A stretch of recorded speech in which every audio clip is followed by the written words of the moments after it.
গুরুত্বপূর্ণ একটা ঘটনা শুনতেছি আমরা।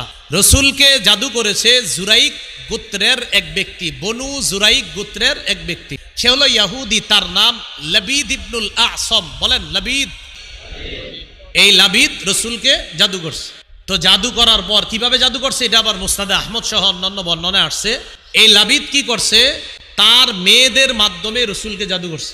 নবীজির খাদেমের মাধ্যমে, কোনো এক খাদেম হয়তো নবীর দরবারে আসা যাওয়া করে, অনেকেই আপনার রসুলের দরবারে আসা যাওয়া করত, হয়তো কারো মাধ্যমে কি করছে, রসুল্লাহ সাল্লাল্লাহু আলাইহি ওয়াসাল্লামের মাথার চুল মুবারক এবং মাথা যে আশ্রয় যে চিরুনিটা, এই চিরুনি আনছে। কেউ কেউ বলেন না, চুল আর হলো আপনার চিরুনির মধ্যে যে লেগে থাকে আপনার চুলগুলা, ওই চুলগুলা আর হলো চিরুনি আনছে। আনার পর কি করছে, এই জিনিসগুলা পুরুষ খেজুর গাছের কাদির মধ্যে ঢুকায়া, পুরুষ খেজুর গাছের কাদি এটার মধ্যে ঢুকায়া 11টা গিট দিছে। গিট দেওয়ার পর 11টা ফু দিছে। ফু দিয়ে সুই দিয়া সবগুলাকে আপনার মজবুত করে আটকায়া দিয়া জারওয়ান নামে একটা কূপ আছে, ওই কূপের ভিতরে এটা লুকায় রাখছে। নাউজুবিল্লাহ। কাকে জাদু করতেছে দেখেন, আল্লাহর পরে জিনিস। আমি আপনি কেন সতর্ক হব না? তো এই কাজ করার পর এবার আম্মা জান আয়েশা সিদ্দিকা রাদিয়াল্লাহু তাআলা আনহা কি বলেন, তোমরা জানো নবীজির কি অবস্থা হয়েছে? হাত্তা কানা রাসূলুল্লাহ সাল্লাল্লাহু আলাইহি ওয়াসাল্লাম ইখাইয়ালু ইয়াফআলু শাইআ ওয়া মা ফাআলা। কয় রাসূলুল্লাহ সাল্লাল্লাহু আলাইহি সাল্লামের অবস্থা এমন হয়েছে, নবীজি কোনো একটা কাজ করতেন, আসলে করেন নাই। নবীজি কোনো একটা কাজ করেছেন, মনে হয়তো করছে, আসলে করে নাই। আচ্ছা আমি কাজটা করেছি, না আসলে করি নাই।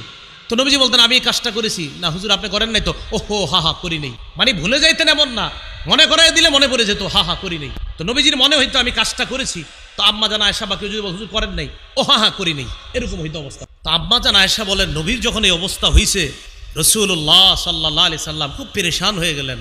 একদিন নবীর পালা আমার ঘরে, নবীর বিবিদের কাছে নবী পালা অনুযায়ী যাইতেন। হাত্তা ইযা কানা যাতা ইয়াউমিন আও যাতা লাইলা, এক রাতে অথবা একদিনে রাসূলুল্লাহ সাল্লাল্লাহু আলাইহি সাল্লামের পালা আমার ঘরে, রাতের বেলা। লাকিন্নাহু দাআ ওয়া দাআ, আমি বিবি হিসাবে রাতের বেলা রাসূলুল্লাহ সাল্লাল্লাহু আলাইহি সাল্লাম বিবি হিসাবে যে আমারে সময় দেওয়ার কথা, আমারে নিয়ে ব্যস্ত না হয়ে আল্লাহ রসুল সেদিন কি করলেন, খালি আল্লাহর কাছে দোয়া করতে থাকলেন। এত দোয়া করতেছে আল্লাহর কাছে, এই একটা। আরেকটা উদ্দেশ্য হবে এটা, বুখারীতে দেখবেন আপনারা, ওখানে বুখারীর বর্ণনায় ওখানে একটা ছোট্ট করে হাসি আছে, ওখানে আছে যে এখানে আম্মাজান লাকিন্নাহু কেন বলছে। লাকিন্নাহু বলার দুইটা উদ্দেশ্য হতে পারে। এক, যে রাসূলুল্লাহ সাল্লাল্লাহু আলাইহি সাল্লাম লাম ইয়াকুন মুশতাগিলান বি ওয়ালাকিন্নাহু ইশতাগালা বিল্লাহি আযজা ওয়া জাল বা বিদুআ রাব্বিহি, নবী আমারই নিয়ে ব্যস্ত হয় নাই, আল্লাহরই নিয়ে ব্যস্ত হইছে। আরেকটা উদ্দেশ্য, কয় শোনো, জাদুর মাধ্যমে তোমাদের সাধারণের যেমন ভয়ঙ্কর ক্ষতি হয়, নবীর এতটা হয় নাই। বাকি রসুলের অবস্থা এমন ছিল, তোমাদের অনেকের মাথা বিগড়ায় যায়, নবীর মাথা বিগড়ায় নাই, ওনার আকল বুদ্ধি সব ঠিক ছিল। বাকি উনি মাঝে মাঝে মনে করতেন করছি, আসলে করেন নাই, শুধু এতটুকু। আম্মাজানের লাকিন্নাহু দ্বারা এটা উদ্দেশ্য হতে পারে। তো আম্মাজান বললেন রাসূলুল্লাহ সাল্লাল্লাহু আলাইহি সাল্লাম শুধু দোয়া করতেছে, আল্লাহ আল্লাহ, প্রচুর দোয়া করতে করতে এক পর্যায়ে নবীজি আম্মাজানকে বলে, আয়সা আশা আরতি, তুমি কি জানো? তো আম্মাজান বলে, কি হয়েছে? আশারতি আল্লাহ কাদ আফতানি মাস্তাফতাইতুহু ফি, আল্লাহর কাছে আমি যে বিষয়ে দোয়া করছি, আল্লাহ ওই বিষয়টা আমারে জানায় দিছে। আল্লাহ আমার কি হয়েছে, আল্লাহ আপনি আমারে জানায় দেন, আমার কি হইলো, আমার এমন হয় কেন, আল্লাহ আপনি আমারে জানায় দেন। আয়সা জানো? আল্লাহ আমারে জানায় দিছে। হাবিব কি জানাইছে আপনারে? আমি দেখলাম স্বপ্নে আমি শোয়া, তারপর আয়াতানি রজুলান, দুই ব্যক্তি আমার কাছে আসছে। দুই ব্যক্তি কে কে? আপনার ওই বুখারীতে আছে, আপনার ওই দুই ব্যক্তি হলো একজন জিবরিল আর একজন মিকাইল। সুবহানাল্লাহ। স্বপ্নে বাকি জিবরিল আর মিকাইল যেটা হাদিসে সরাসরি বুখারীর বর্ণনায় নাই, বাকি নিচে দিয়ে লেখা আছে আহাদুহুমা জিবরিল ওয়াল আখর বাইনা সাতরাইনে ছোট্ট করে লেখা মিকাইল। তো রাসূলুল্লাহ সাল্লাল্লাহু আলাইহি সাল্লাম বলেন, আমি দেখলাম ক্বাদা আহাদুহুমা ইনদা রাসি, এই দুইজনের একজন আমার মাথার কাছে বসছে, ওয়াল আখরু ইনদা রিজলাইয়া, আরেকজন আমার পায়ের কাছে বসছে। তাহলে দুই ফেরেশতা স্বপ্নে আসছে, একজন আমার মাথার কাছে বসছে, আরেকজন আমার পায়ের কাছে বসছে। আয়েশা বসার পর জানো কি হয়েছে, একজন আরেকজনে প্রশ্ন করতেছে, প্রশ্ন উত্তরগুলো মন দিয়ে শোনেন। মা ওয়াজিউর রজুল, আচ্ছা এই লোকটার কি হয়েছে? একজন আরেকজনের প্রশ্ন করতে, ওনার কি হয়েছে? তো প্রশ্নকারী প্রশ্ন করার পর জবাব যিনি দিচ্ছে তিনি বললেন, মাতবুব, মাতবুব মানে মাসহুর, তাকে জাদুগ্রস্ত করা হয়েছে, তাকে জাদু করা হয়েছে। আচ্ছা জাদু করা হয়েছে? কয় হ্যাঁ। কয় মান তব্বাহু, কে জাদু করছে? এবার জবাব যিনি দিচ্ছে তিনি বলতেছে লবিদ ইবনুল আসম। ও আচ্ছা, লবিদ ইবনুল আসম জাদু করছে। সুবহানাল্লাহ। মানে রসুলকে নবীজি কয় আমি মন দিয়ে শুনতেছি দুইজন কি কয়, একজন আরেকজনকে কয় ওনার কি হয়েছে, তো পাল্টা উনি জবাব দিচ্ছে কয় ওনারে জাদু করছে। প্রশ্নকারী কয় কে জাদু করছে? উত্তরদাতা কয় লবিদ ইবনুল আসম জাদু করছে। এবার প্রশ্নকারী কয় ফিয়াই সেইন, কিসের মধ্যে জাদু করছে? নবীজি কয় আমি এটা ভালো করে মন দিয়ে শুনতেছি যে কিসের মধ্যে জাদু।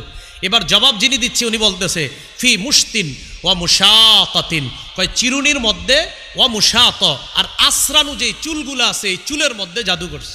আচ্ছা এটার মাধ্যমে জাদু করছে? কহা ফি মুশতিন ওয়া মুশাতাতিন ওয়া জুফি তালআতি ওয়া জুফি তালআতি নাখলিন জাকারিন, কয় পুরুষ খেজুর গাছ, এই পুরুষ খেজুর গাছের কাদি দিয়ে, মাথার চুল দিয়ে আর চিরুনি দিয়ে কি করছে? জাদু করছে। এরপরে প্রশ্নকারী বলতেছে আচ্ছা কোথায়? ফি বিইরি জারওয়ান, জারওয়ান নামক কূপের মধ্যে করছে। আয়েশা জানো আমি সব জেনে ফেলছি, এখন শুধু অপেক্ষার পালা। পরের দিন রাসূলুল্লাহ সাল্লাল্লাহু আলাইহি সাল্লাম হযরত আলী, হযরত আম্মার, হযরত জুবায়ের তাদেরকে নিয়ে ওই কূপের কাছে গেলেন। যাওয়ার পর তারা তিনজন ওই কূপ সেচলেন। পানি উঠানোর পর কাদার নিচ থেকে ওই চিরুনি চুল এইগুলা বের করলেন। করার পর নবীজি দেখলেন। দেখার পর আম্মাজান আয়েশা রসুলকে বললেন আফালা ইস্তাখরাজতাহু, হুজুর আপনি কি এটা জনগণের সামনে প্রকাশ করা উচিত না? মানে কি প্রকাশ? এই যে আপনারে লবিদ ইবনুল আসম না কে কি করলো এগুলো তো জানায়া দেওয়া দরকার, এগুলা নিয়ে একটা আলোচনা হওয়া দরকার।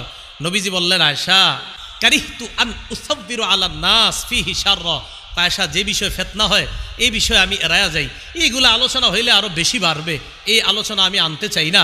রসুল আদেশ করলেন সুম্মা দুফিনা, তখন ওইগুলাকে কি করা হলো? দাফন করে দেওয়া হলো। তো নবী বিষয়টা কি করলেন যে উনি এইটাকে দাফন করে দিলেন আর বললেন আয়েশা এইগুলা নিয়ে আলোচনা করলে খালি আলোচনা হবে আর মানুষ আগ্রহী হবে। এই প্রসঙ্গে আল্লাহ পাক মুসনাদে আহমদের বর্ণনা, আল্লাহ পাক রব্বুল আলামিন গিট দিছে কয়টা? 11। এই 11টা গিট যেন দিতে না পারে, কারা কারা গিট খুলতে চাই, গিট যেন আমাদেরকে দিতে না পারে। আল্লাহ পাক রব্বুল আলামিন সূরা ফালাক আর সূরা নাস এই দুইটার একটার মধ্যে 5 আয়াত আর একটা 6 আয়াত, মোট 11 আয়াত। ওই 11টা গিট যেন আপনার ক্ষতি করতে না পারে এই 11 আয়াত আল্লাহ দান করছে। এই জন্য প্রতিদিন ফালাক আর নাস মিস করবেন না। ছোট বাচ্চাদেরকে ফালাক, নাস, সূরা ইখলাস এগুলা পরে কি করবেন? ফু দিবেন প্রতিদিন। কথাগুলা কি বুঝে আসছে সবার? তাহলে জাদু এটা হলো হারাম, জাদু আমরা কাউকে করব না, কেউ আমাদেরকে যেন জাদু করতে না পারে। আল্লাহ পাক রব্বুল আলামিন আমাদের সকলকে একটু মন দিয়ে যে বিষয়গুলো বুঝলাম, জিবরিল, মিকাইল, ইসরাফিল, রসুল, যত আসমানি কিতাব আছে সব আমরা বিশ্বাস। আল্লাহ পাক রব্বুল আলামিন বলেছেন জিব্রাইলের শত্রু তারা যারা আল্লাহর শত্রু, যারা মিকাইলের শত্রু, যারা ইসরাফিলের শত্রু।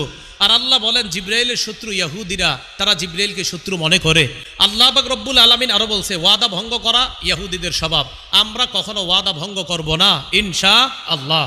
জাদুবিদ্যা এটা গ্রহণ করেছিল ইহুদিরা, আমরা এই জাদু করব না, জাদু শিখব না, জাদু যারা করে তাদের কাছে যাব না ইনশাআল্লাহ।